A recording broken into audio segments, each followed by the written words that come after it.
kebahagiaan itu hanya akan ditemukan keutuhannya dalam pengetahuan. Kenapa? Karena bahagia itu kan berarti kamu, ketika kamu bahagia itu berarti kamu kan puas sudah. Tidak kepingin apa lagi yang lain, enggak. Sudah puas Pak saya, sudah bahagia, sudah tuntas, sudah yang tak inginkan memang itu. Bahagia berarti kamu enggak pingin ngelirik lagi yang lain. Cirinya kan itu.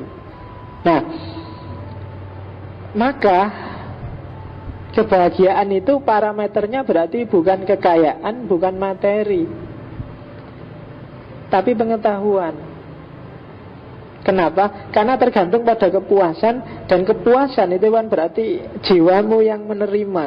Dan jiwa bisa menerima itu biasanya parameternya adalah pengetahuan. Ketika pengetahuanmu sudah benar, sudah pas, itu biasanya lebih lebih membawa pada bahagia. Ya contoh paling elementer, misalnya tiba-tiba kamu nemu uang di pinggir jalan, dompet isinya uang 5 juta misalnya. Itu kan harusnya kamu bahagia luar biasa. Tapi karena kamu nggak tahu ini miliknya siapa, dari siapa, itu kan kamu pengetahuannya nol. Meskipun dapat 5 juta, tapi kamu juga masih mikir-mikir. Senengnya masih belum pol. Seneng sudah tuntas itu kalau kamu dapat pengetahuan. Oh, ini dompetnya takmir masjid, yang takmirnya ini sudah bilang tadi di masjid bahwa barang siapa nemu uang saya diambil aja itu sedekah. Alhamdulillah sudah ketemu sekarang. Jadi pengetahuan membawa pada kebahagiaan. Apapun itu, coba urusan apapun, pacarmu misalnya. Kamu tentrem dengan pacarmu kalau kamu paham. Oh tenang aja, pacarku itu dia kayak gini. Jadi dia dimanapun aku ngerti, wis tenang aja, enak kan. Tapi kalau kamu nggak paham, mesti tiap hari was-was. Wah ini malam-malam tak tinggal ngaji, jangan-jangan SMS-an sama orang lain ini. Mesti gitu, bisa gitu. Kamu jadi was-was. Dalam banyak hal, pengetahuan akan menyempurnakan kebahagiaan kita. Jadi semakin orang punya pengetahuan, semakin sempurna jiwanya. Semakin sempurna jiwa berarti semakin tambah kebahagiaan. Itu sebenarnya inspirasinya dari Socrates. Jadi dengan semakin banyak tahu, kamu akan semakin bahagia. Kenapa sih kamu selalu ingin nyari gosip? Karena kamu merasa tidak banyak tahu. Maka acara-acara infotainment kan terus jadi menarik. Itu sebenarnya khas yang diserang adalah rasa ingin tahunya manusia. Karena manusia punya satu karakter dasar, namanya curiosity, ingin tahu. Sehingga kepuasannya terletak pada tahu. Kalau sudah tahu ya sudah, dan kamu puas. Tapi kalau belum tahu, kamu mesti ngejar-ngejar terus. Rasa penasaran, itu namanya curiosity. Dan itu fitrahnya manusia. Kamu lihat pacarmu boncengan sama temennya yang cewek, itu boncengan, itu pacaran bener apa cuma diboncengan ya? Dan kamu penasaran tiap hari ngejar berita itu, sampai kamu dapat tahu enggak, itu cuma digoncengkan karena kebetulan pulang kuliah nggak ada yang nganter, diantar, enggak ada apa-apa kok. Oh gitu toh, selesai. Tapi sebelum kamu tahu kan kamu terus ngejar-ngejar. Jadi ada kriteria kalau di epistemologi Islam itu, pengetahuan itu ekuivalen dengan sukunun nafas. Jadi ciri orang sudah tahu apa belum adalah bahagia atau sukunun nafas, jiwanya tenang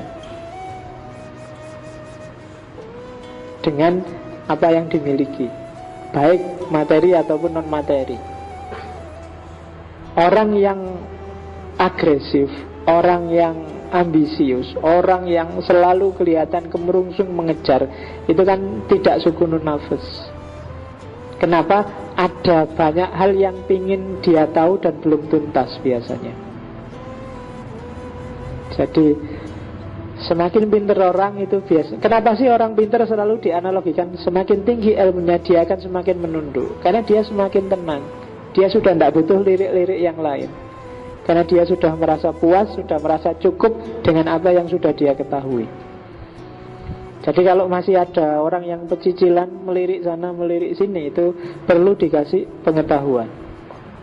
Biar dia ngerti bahwa sumbernya kebahagiaan itu tidak di luar dirinya, tapi di dalam dirinya. Jadi ini sebenarnya teori sederhana. Cuma jarang kita mikir sampai ke situ. Seolah-olah kita bahagianya karena uang, karena materi, karena wah kalau saya punya laptop yang generasi akhir, kalau punya Core i7 itu mungkin nyaman daripada laptop kayak gini kalau digoyang gambarnya, nah misalnya. Tapi kan enggak. Kadang-kadang laptopnya jelek tapi kan kamu lebih puas. Yang laptopnya Core i7 stres tiap hari.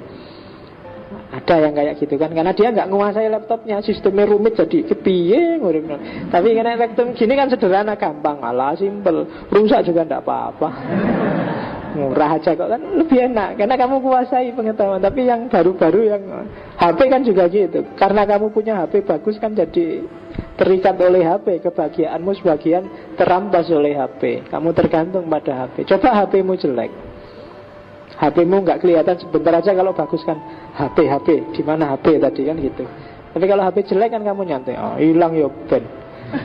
HP murah, yang nemu aja males ngambilnya. Ya kan, katanya yang nemu HP kayak gitu diambil daripada urusan, ditinggal aja.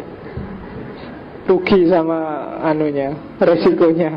Nah kalau HP bagus kamu kepikiran. Sama dengan pacar cakep atau pacar jelek. Kalau pacar jelek kan ada dimanapun kamu nggak khawatir, tenang aja, nggak ada yang mau pasti aman. Tapi coba pacar cakep, kamu makan hati tiap hari nggak bisa gemuk kamu.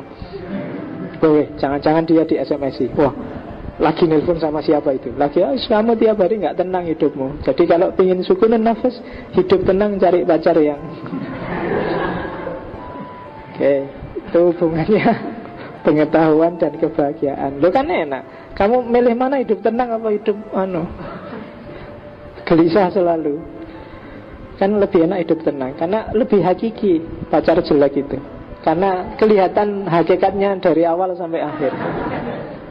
Ya kan? Kalau cakep itu kan tidak hakiki. Sekarang cakep, besok kalau tua pasti jelek. Kalau jelek, sekarang jelek, besok kalau tua kalau sudah tua saya elek, dan hakikatnya memang jelek. Jadi sudah langsung ketemu hakikat kalau jelek itu. Tapi kalau cakep enggak, masih lama ketemu hakikatnya.